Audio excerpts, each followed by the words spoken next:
أعوذ بالله من الشيطان الرجيم بسم الله الرحمن الرحيم إن المسلمين والمسلمات والمؤمنين والمؤمنات والقانتين والقانتات والصادقين والصادقات والصابرين والصابرات والخاشعين والخاشعات والمتصدقين والمتصدقات والصائمين والصائمات والحافظين فروجهم والحافظات والذاكرين الله كثيرا والذاكرات أعد الله لهم مغفرة وأجرا عظيما صدق الله العظيم۔ سورہ احزاب ہماری چل رہی ہے اور 22واں پارہ شروع ہو چکا تھا اور 22ویں پارے کا دوسرا رکوع شروع ہوا اور اس کی پہلی آیت اور سورہ احزاب کی آیت نمبر 35۔ آیت کا ترجمہ ہے کہ بے شک فرما بردار مرد ہوں یا فرما بردار عورتیں ہوں، مومن مرد ہوں یا مومن عورتیں ہوں، عبادت گزار مرد ہوں یا عبادت گزار عورتیں ہوں، سچے مرد ہوں یا سچی عورتیں ہوں، دل سے جھکنے والے مرد ہوں یا دل سے جھکنے والی عورتیں ہوں، صدقہ کرنے والے مرد ہوں یا صدقہ کرنے والی عورتیں ہوں، روزے دار مرد ہوں یا روزے دار عورتیں ہوں، اپنی شرمگاہوں کی حفاظت کرنے والے مرد ہوں یا شرمگاہوں کی حفاظت کرنے والی عورتیں ہوں، اللہ کا ذکر کثرت سے کرنے والے مرد ہوں یا ذکر کثرت سے کرنے والی عورتیں ہوں، ان سب کے لیے اللہ نے مغفرت اور شاندار اجر تیار کر رکھا ہے۔ یہ آیت نمبر 35 ہے، اور اگرچہ قرآن پاک کے اندر یا ایہا الذین آمنوا کا جو خطاب ہے اس میں مرد اور عورتیں دونوں داخل ہیں۔ پورے قرآن پاک میں جہاں نماز کا ذکر ہے، روزے کا ذکر ہے، جیسے روزے کا بیان ہے یا ایہا الذین آمنوا کتب علیکم الصیام، ایمان والو تم پہ روزے فرض کیے گئے ہیں، تو کیا عورتوں پہ فرض نہیں ہے؟ جواب عورتوں پہ فرض ہے۔ اسی یا ایہا الذین آمنوا میں عورتیں بھی داخل ہیں۔ اسی طرح زکوٰۃ کا حکم صیغہ جو استعمال ہوا ہے وہ مردوں کا ہے لیکن عورتیں اس میں شامل ہیں، اور حج کا جو حکم ہے اس میں بھی عورتیں شامل ہیں، نماز میں بھی عورتیں شامل ہیں۔ تو یہاں وہ والا اس والے میں عورتیں کیوں شامل ہیں؟ ایک سوال۔ دوسرا سوال یہ ہے کہ جب عورتیں شامل ہیں تو یہاں پھر مؤنث کے صیغوں کا کیا مطلب ہے؟ تو اس کا جواب یہ ہے کہ اس والے بیان میں عورتیں شامل ہیں اس بنیاد پر کہ عورت کی بنیاد سطر پر ہے۔ عورت کا معاملہ جتنا سطر میں رکھا جائے، جتنا چھپا کر کے رکھا جائے، اس میں عورت کی عزت ہے، اور لفظ عورت کا اپنا ترجمہ بھی سطر ہے۔ یہ جو عورت ہے نا، عورت یہ عربی لفظ ہے، اس کا اپنا ترجمہ پردہ ہے، سطر ہے۔ عورت، عورت الرجل، یعنی وہ چیز جو مرد کو چھپانی ضروری ہے، اس کے لیے لفظ عورت کا لفظ استعمال ہوتا ہے۔ عورت، عورت کا لفظ اس لفظ کا لفظی ترجمہ بھی سطر ہے۔ ہم تو عورت مؤنث کو کہتے ہیں نا، وہ ذات، یہ مرد ہے، وہ عورت ہے، لیکن لفظ عورت کا اپنا ترجمہ، شاید آپ کو یہ بات سمجھ میں نہیں آ رہی اس لیے مجھے غور غور سے بہت سارے دیکھ رہے ہیں، لفظ عورت کا اپنا ترجمہ سطر ہے، یعنی وہ چیز جس کو چھپایا جائے۔ تو اس وجہ سے ہمارے رب نے یعنی اس خطاب کے اندر یعنی مردوں کا خطاب ہے، اس میں عورتوں کو شامل رکھا۔ وجہ اس کی یہ ہے کہ عورت کی بنیاد سطر پر ہے۔ پورے قرآن پاک کے اندر کسی عورت کا نام اللہ نے ذکر نہیں کیا سوائے حضرت مریم کے۔ اور حضرت مریم کا ذکر کیوں کیا، یہ بھی ایک سوال ہے۔ حضرت مریم کا ذکر اس لیے کیا کہ چونکہ ان کا والد نہیں ہے اور ان کی پیدائش ایک انوکھے طریقے سے ہوئی ہے، اس وجہ سے اللہ جل جلالہ نے اس عورت کا ذکر کیا، مریم بنت عمران، عیسیٰ ابن مریم۔ مریم بنت عمران کا ذکر کیوں آیا؟ اس لیے آیا کہ حضرت عیسیٰ علیہ السلام کے تعارف کا کوئی اور سبب نہیں تھا، والد نہیں تھے ان کے۔ حضرت جبرائیل علیہ السلام نے ان کے گریبان میں پھونکا، ان کو حمل ہو گیا اور ان کی ولادت ہو گئی، اور ولادت ہو گئی تو نسبت عیسیٰ علیہ السلام کی حضرت مریم کی طرف، بس یہ وجہ ہے ان کے نام کے ذکر کرنے کی، باقی ذکر نہیں کیا پورے قرآن میں۔ اور کہیں اگر عورت کا بیان بھی آیا ہے، جیسے نوح علیہ السلام کی بیوی کا بیان آیا 28ویں پارے کے آخری صفحے پر، لوط علیہ السلام کی بیوی کا بیان آیا 28ویں پارے کے آخری صفحے پر، فرعون کی بیوی کا نام آیا 28ویں پارے کے آخری صفحے پر، لیکن نام نہیں آیا۔ امرأۃ نوح، نوح کی عورت یعنی ان کی بیوی، امرأۃ لوط، لوط کی عورت یعنی ان کی بیوی، امرأۃ فرعون، فرعون کی عورت یعنی فرعون کی بیوی، نام نہیں آیا۔ حالانکہ اللہ پاک کو کیا نوح علیہ السلام کی بیوی کا نام کا پتہ نہیں تھا؟ اللہ پاک کو فرعون کی بیوی کے نام کا پتہ نہیں تھا، لیکن نام ذکر نہیں کیا، وجہ اس کی عورت کا معاملہ پوشیدہ ہے، تو ہم بھی اس عورت کو پوشیدہ رکھیں۔ کافروں نے، انگریزوں نے، عیسائیوں نے عورت کو بے حیا بنا کے باہر نکالا ہے، ہماری شریعت میں اس کے نام پہ بھی پابندی ہے، اور کہیں پر اگر نام آیا بھی ہے احادیث مبارکہ میں تو تعارف کے لیے آیا ہے۔ کس کے لیے آیا ہے؟ تعارف کے لیے آیا ہے، اس لیے عورت کا نام بھی پوشیدہ ہے، عورت کا معاملہ سطر پر ہے۔ یہاں پر یہ جو مسلمات اور قانتات اور یہ جو آپ نے سنا، یہ کیوں آیا؟ اس میں بعض خواتین نے یہ سوال کیا، جیسے حضرت ام عمارہ انصاریہ کا نام آتا ہے، اسی طرح حضرت اسماء بنت عمیس کا نام آتا ہے کہ اللہ کے رسول، ہمیں تو ایسا لگتا ہے کہ ہمارا کوئی عمل قبول ہی نہیں ہے، جہاں کہیں ذکر ہے تو عورتوں کا، مردوں کا ذکر ہے، عورتوں کا ذکر ہی نہیں ہے۔ تو اس 2-3 خواتین کے سوال کی بنیاد پر یہ والی باتیں سامنے آئی، ورنہ مردوں کے خطاب میں عورتیں خود بخود کیا ہیں، شامل ہیں اور داخل ہیں، اور اس کی وجہ آپ نے ابھی تفصیل کے ساتھ سن لی۔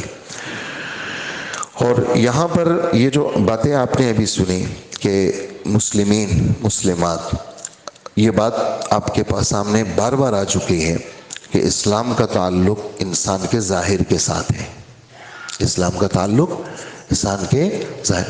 حضرت تھانوی رحمۃ اللہ علیہ اس کا ترجمہ کرتے ہیں کہ بے شک بات ہے اسلام کے کام کرنے والے مرد اور اسلام کے کام کرنے والی عورتیں۔ حضرت نے یہ ترجمہ کیا، حضرت نے ترجمہ مسلمان نہیں کیا، حضرت نے ترجمہ فرما بردار نہیں کیا، حضرت نے ترجمہ کیا ہے اسلام کے کام کرنے والے مرد، اسلام کے کام کرنے والی عورتیں۔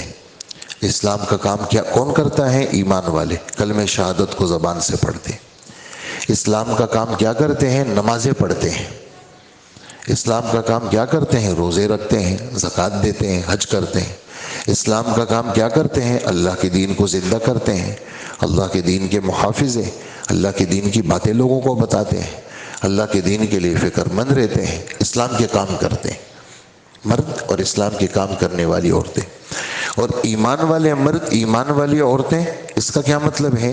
ایمان کا تعلق انسان کے دل کے ساتھ ہے، دل سے اس بات کو تسلیم کرنا کہ اللہ ایک ہے، اور دل سے اس بات کو تسلیم کرنا کہ فرشتے موجود ہیں، دل سے اس بات کو تسلیم کرنا کہ رسول سارے سچے ہیں، دل سے اس بات کو تسلیم کرنا کہ کتابیں سب سچی ہیں، دل سے اس بات کو تسلیم کرنا کہ اچھی بری تقدیر اللہ کی طرف سے، دل سے اس بات کو تسلیم کرنا کہ مرنا ہے اور اللہ کے پاس جانا ہے، اور قیامت کا دن یقینی ہے۔ یعنی آمنت باللہ و ملائکتہ و کتبہ و رسلہ، یہ چیزیں جو آپ پڑھ چکے ہیں۔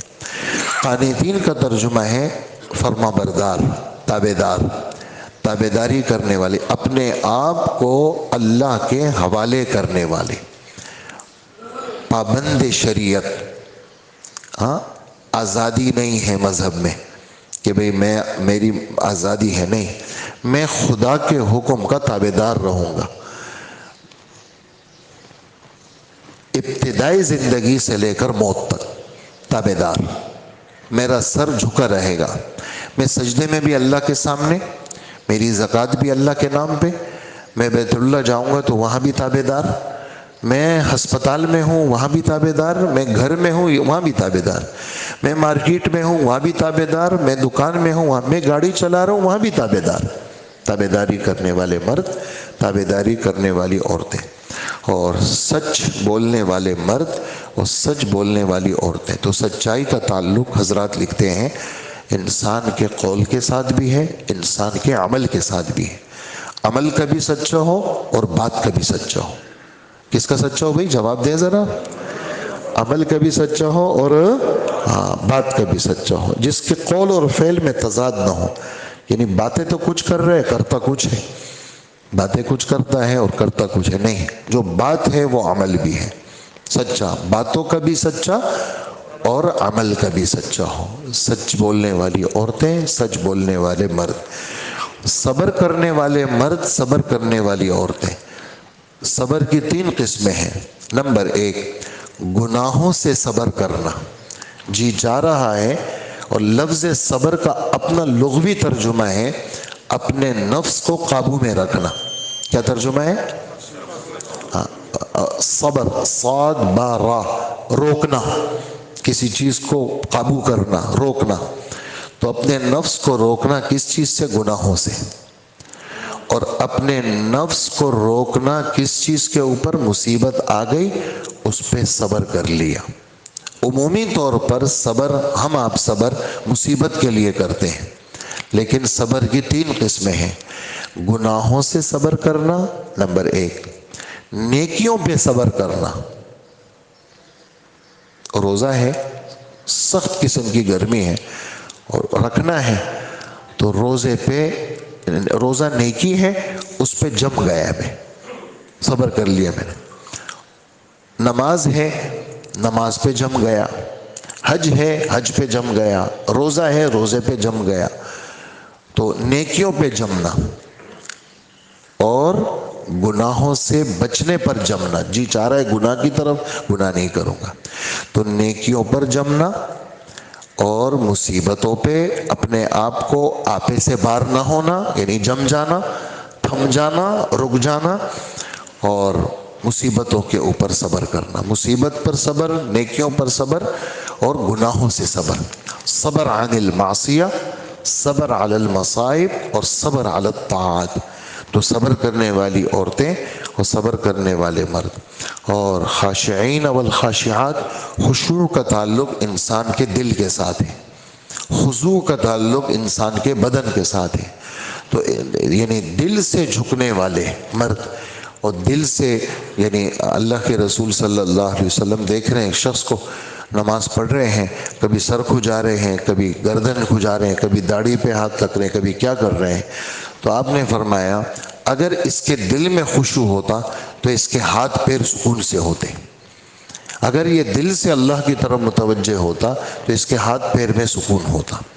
تو دل سے اللہ کے سامنے دبنے والے، جھکنے والے، یعنی دیہان والی نماز، دیہان والا حج عمرہ، دیہان والا روزہ، دیہان والے اعمال، یعنی ہر عمل کے اندر اس کا دل اللہ کی طرف متوجہ ہے، دبنے والے، جھکنے والے، عاجزی کرنے والے۔ یہ بہت سارے ترجمے ہیں خشوع کے، خشوع کرنے والے مرد اور خشوع کرنے والی عورتیں، اور خیرات کرنے والے مرد، خیرات کرنے والی عورتیں۔ اس میں حضرات فرماتے ہیں زکوٰۃ بھی شامل ہیں اور نفلی خیرات سب شامل ہیں۔ ساری زکوٰتیں یعنی واجب چیزیں، صدقہ فطر بھی داخل ہے اور زکوٰۃ فرض بھی داخل ہے اور منت بھی داخل ہے، اور اسی طرح جتنے بھی نفلی چیزیں ہیں مرد بھی کرتے ہیں اور عورتیں بھی کرتی ہیں۔ اور روزہ رکھنے والے مرد ہیں، روزہ رکھنے والی عورتیں ہیں۔ اللہ ہم سب کو، ابھی رمضان ہمارے سر پر ہے، اللہ ہمارے لیے آسان بھی فرمائے اور اللہ ہم سب کو نصیب بھی فرمائے، اور اللہ ہمیں ہسپتالوں سے، بیماریوں سے اور مرض کے بڑھ جانے سے اور ڈاکٹروں کے پاس جانے سے، لائنوں میں لگنے سے اللہ ہماری حفاظت فرمائے۔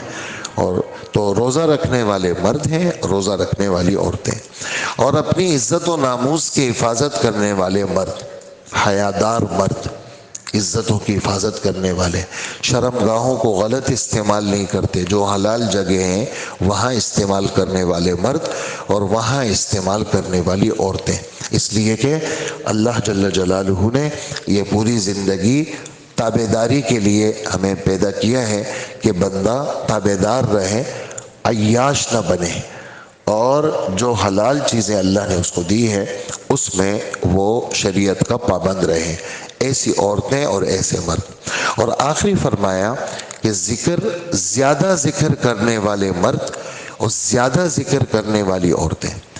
تو یہاں علماء ایک بات لکھتے ہیں کہ جتنی بھی چیزیں آپ نے ابھی سنی یا جتنے بھی اعمال سنے، کسی میں اللہ پاک نے زیادہ کا حکم نہیں دیا، جیسے نماز زیادہ پڑھو اور یا روزہ زیادہ رکھو، بہت محدود روزے ہیں، 29-30 یہ ہیں، پیر جمعرات کا روزہ ہے، عاشورہ کا روزہ ہے، ذی الحجہ کے شروع کے روزے ہیں، اور ایام 20 کے روزے ہیں، بہت ہی مختصر روزے ہیں۔ روزے کے لیے بہت زیادہ روزے کا حکم نہیں ہے، اور بہت زیادہ جس کے لیے بہت زیادہ عمرے کرو، بہت زیادہ حج کرو، لیکن ذکر کے لیے یہ فرمایا کہ ذکر زیادہ کرو، ذکر زیادہ کرو۔ اس کی وجہ کیا لکھی؟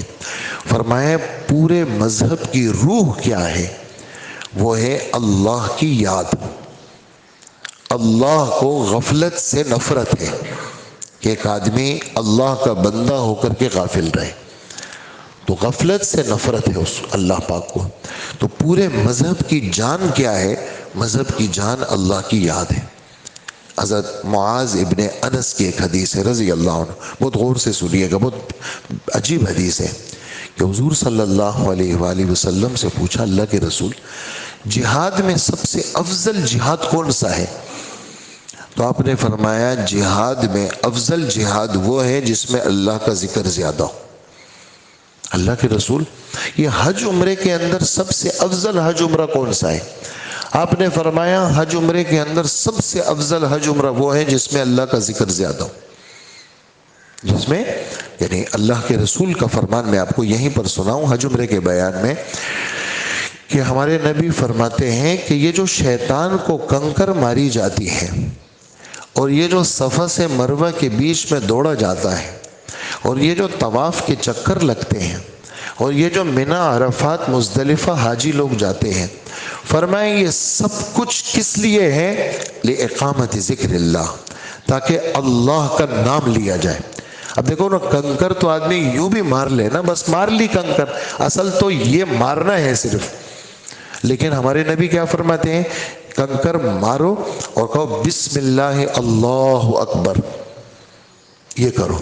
اچھا تم صفا مروہ پہ دوڑ لگاؤ، وہاں اللہ کا نام لو، اور تم جو ہے وہ جب حجر اسود کے سامنے ایسے آؤ، بسم اللہ اللہ اکبر، یعنی جس عمل کے اندر اللہ کا نام زیادہ ہوگا وہ عمل۔ آپ پھر فرمایا اسی حدیث میں، اللہ کے رسول روزہ سب سے افضل کون سا ہے؟ فرمایا روزہ سب سے افضل وہ ہے جس روزے میں اللہ کا ذکر زیادہ ہو۔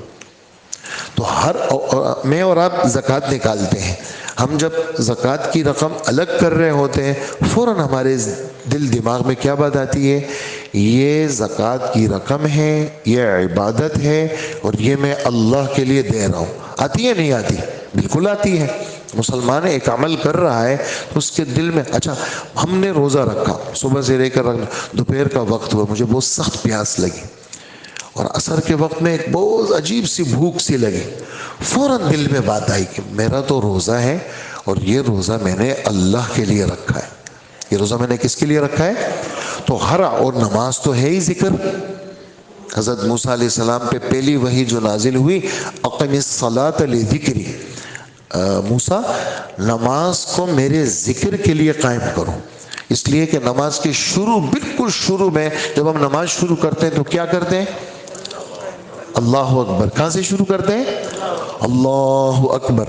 اور ہر نقل و حرکت میں 22-24 دفعہ، یعنی 4 رکعت والی نماز میں ہم کیا پڑھتے ہیں؟ اللہ اکبر، اللہ اکبر، اللہ اکبر، سمع اللہ لمن، اللہ ربنا لک الحمد، اور السلام علیکم. بالکل آخری لفظ کیا ہے؟ اللہ کا نام ہے. بالکل پہلا لفظ کیا ہے نماز میں؟ اللہ. اور بالکل آخری لفظ کیا ہے؟ نام. تو پوری نماز اللہ کا ذکر ہے. تو ذکر مذہب کی روح ہے، ذکر کی کثرت مطلوب ہے. اسی 22ویں پارے میں ابھی نہیں آئی وہ آیت، آگے آ رہی ہے 1.5 صفحے کے بعد. وہ ہے یا ایھا الذین آمنوا اذکروا اللہ ذکرا کثیرا. ایمان والو اللہ کو بہت زیادہ یاد کرو. تو آج ہم سب نیت کر لیں انشاءاللہ. ایک تو یہ تیسرا کلمہ درود شریف استغفار، یہ تو پڑھنا ہی پڑھنا ہے. یہ تو بیٹھ کے پڑھنا ہے، بیٹھ کے پڑھنا ہے، نظریں جھکا کے پڑھنی ہے، تھوڑی سی آواز سے کہ آپ کے کان سنیں. یہ تو بیٹھ کے پڑھنا ہے، یعنی تیسرا کلمہ ہم نے بیٹھ کے پڑھنا ہے. اس سے کیا ہوگا؟ غفلت ختم ہوگی. اس دفعہ رائمنڈ کے اندر جو مولانا ابراہیم صاحب جو ہمارے ہندوستان کے بزرگ ہیں، یعنی 5 راتیں ابھی گزری، تو 5 راتوں کے اندر 3 راتوں میں حضرت کا بیان ہوا. تو حضرت نے پہلے بیان، دوسرے بیان، تیسرے بیان میں ایک بات بہت زیادہ کی. فرمانے لگے تبلیغ میں رواج مت بناؤ، صرف نکلنا نکلنا نکلنا. کہا نکلنا مقصود نہیں ہے. نکلنا کس لیے مقصود ہے؟ کہا کہ اس وقت علم و ذکر کو لوگوں نے سائڈ پہ رکھ دیا ہے. لوگ اس لیے کہ تبلیغ کا نکلنا، فرمایا آسمانی علم کے لینے کے لیے ہے اور آسمانی علم کے دینے کے لیے. چکی، پھر مثال دی حضرت نے کہ چکی، اس میں گندم یا مکئی ڈالی جاتی ہے اور پھر چاروں طرف سے آٹا گرتا ہے. تو چکی حرکت میں بھی رہتی ہے. تو اللہ کا دین دلوں میں قرار تب پکڑے گا جب حرکت میں ہوگا بندہ، اور جب اللہ کے دین کے لیے حرکت میں نہیں ہوگا تو بیچارہ فارغ رہے گا. تو اللہ کے دین کے جیسے چکی حرکت کر رہی ہے، ایسے تم بھی اللہ کے دین کے لیے حرکت کرو. لیکن صرف حرکت، خالی چکی چل رہی ہے، تو کہا خالی چکی کا تو فائدہ ہی نہیں ہے. کہا نہیں، چکی دانہ لیتی ہے اور آٹا دیتی ہے. تم اللہ کا دین لو اور اللہ کا دین دو. تم اللہ کا دین، تعلیم کے حلقوں میں بیٹھو، اللہ کا دین لو اور بار پھر کر کے اللہ کا دین دو. بار پھر کر، لیکن صرف یہ لینا دینا نہ ہو، اس کے لیے ذکر ضروری ہے. تو علم سے جہالت ختم ہوتی ہے. علم سے ابھی کتنی ساری، تھوڑی سی دیر ہم بیٹھے، 20-25 منٹ، آدھا گھنٹہ ہو گیا ہوگا، لیکن کتنی ساری چیزیں ہمارے دل دماغ میں آ گئی. اچھا یار یہ بات تو مجھے پتہ ہی نہیں تھی. تو علم سے کیا ہوا؟ جہالت ختم ہو گئی. اور ذکر سے غفلت ختم ہوتی ہے. ذکر سے غفلت ختم ہوتی ہے. اچھا آپ کہتے ہیں یار میں تو گاڑی چلاتے چلاتے تیسرا کلمہ پڑھ لیتا ہوں، آفس جاتے جاتے، تو اس سے ثواب تو ملے گا، غفلت ختم نہیں ہوگی. غفلت تب ختم ہوگی جب آپ بیٹھ کے ذکر کریں گے، اور جب آپ دھیان والا ذکر کریں گے تب آپ کی غفلت ختم ہوگی. تو تیسرا کلمہ درود شریف استغفار، یہ تو بیٹھ کے ہم سب نے کرنا ہے، کریں گے نا سارے. باقی چلتے پھرتے جو وظیفہ ابھی آپ نے آیت سنی سورہ نور کی، اللہ پاک فرماتے ہیں آسمان زمین کی ساری مخلوق، یہ جو تمہیں چیل اوپر نظر آتے ہیں نا، آپ نے دیکھا ہوگا چیل، ایسے صافات اس کو کہتے ہیں. اچھا وہ صافات، یہ جو پر پھیلائے ہوئے ہوتے ہیں نا، یہ ایسے آپ نے دیکھا ہوگا نا، اوپر دیکھیں ذرا آپ، ایک تو کوے اڑتے ہیں یوں کرتے اڑتے، اور چیل جب پرواز پہ جاتے ہیں تو یوں کرتے ہیں، لیکن جب وہ سٹاپ پہ چلا جاتا ہے تو پھر یہ پر اس کے ایسے ہو جاتے ہیں. اس کو صافات کہتے ہیں. اللہ پاک فرماتے ہیں یہ جو پرندے ایسے تمہیں نظر آتے ہیں نا، کہ یہ اللہ کی تسبیح کرتے ہیں. یہ اللہ کی تسبیح ہے. آسمانی مخلوق بھی اللہ کی تسبیح کرتی ہے. ان کے کوئی کارخانہ نہیں. آپ نے دیکھا ہوگا کسی چیل کی کوئی دکان ہو، لیکن اللہ ان کو گوشت کھلاتے ہیں. کھلاتے ہیں نہیں کھلاتے؟ یہ کبوتروں کی کوئی دکان ہے، لیکن ہم آپ سب سعادت سمجھتے ہیں جناب، 4-4 5-5 کلو باجرے ڈالتے ہوئے آتے ہیں. غریب سے غریب آدمی بھی باجرہ ڈالتا ہے. اس کو کس نے کہا؟ ہم نے کہا اس کو. ریڈیو میں اعلان سنا اس نے. لیکن اللہ جل جلالہ ان کبوتروں کو اللہ کھلاتے ہیں. کس وجہ سے کھلاتے ہیں؟ اللہ کا نام لیتے ہیں یہ. تو اس لیے آج پورا دن ہم نے سبحان اللہ و بحمدہ سبحان اللہ العظیم پہ گزارنا ہے. اور یہ اپنی عادت ڈالے کہ اللہ کا نام لے، تاکہ دل دماغ آوارگی سے بچے. اس سے بچے بھائی. ہاں اس وقت آوارہ ہو گئے ہم، ادھر ادھر ہو گئے، دل دماغ سب ادھر ادھر ہو گئے. اس آوارگی اور غفلت کے لیے ختم کرنے کے لیے اللہ کا ذکر ہے. تو بیٹھ کے تسبیحات وہ بھی کرنی ہے اور پورا دن اللہ کا نام لینا ہے. اس وجہ سے کثرت کا لفظ ہمارے رب نے ذکر کیا. کسی عمل کے لیے کثرت کا لفظ نہیں ہے، ذکر کے لیے کثرت کا لفظ ہے. تو ہم زیادہ سے زیادہ کس کو یاد کریں گے اور گھروں میں بھی بتائیں گے یہ باتیں. ہاں باتوں کو اپنے پاس نہ رکھا کریں. باتیں آ گئی نا، اب آپ کو فون آئیں گے، اب دکان میں بیٹھیں گے آپ کو فون آئیں گے گھاک یار بھائی آج وہ بات کریں گے آپ سے، ہم ڈیلنگ کریں گے آپ سے. آج صبح درس کی یہ بات سنو ذرا. یہ بات لوگوں کو باتیں بتایا کریں. جتنا آپ بتائیں گے آپ کا دل بیدار رہے گا، اور جتنا آپ اسٹاک رکھیں گے تو خود بھی بھولیں گے اور کسی کو فائدہ بھی نہیں ہوگا. تو آپ کی ذات سے فائدہ تب ہوگا جب آپ آسمانی باتوں کو آگے زندہ کریں گے نا سارے انشاءاللہ. عاد اللہ لہم مغفرتا و اجرا عظیما. اللہ پاک نے ان تمام صفات والوں کے لیے مغفرت اور بہت بڑھیا اجر تیار کر رکھا ہے. اللہ ہم سب کو اسلام بھی عطا فرمائے، ایمان بھی عطا فرمائے، قنوت بھی عطا فرمائے، صدق بھی عطا فرمائے، صبر بھی عطا فرمائے، خشوع بھی عطا فرمائے، صدقہ خیرات بھی عطا فرمائے، روزہ بھی عطا فرمائے، اور شرمگاہوں کی حفاظت بھی عطا فرمائے، اور کثرت ذکر بھی عطا فرمائے. اور اللہ پاک ہماری بخشش بھی فرمائے، اور اللہ پاک ہمیں آخرت میں اجر بھی عطا فرمائے. وصلی اللہ وسلم علی نبینا محمد وآلہ واصحابہ اجمعین. اے اللہ ہمارے گناہوں کو معاف فرما، اللہ ہماری مغفرت فرما.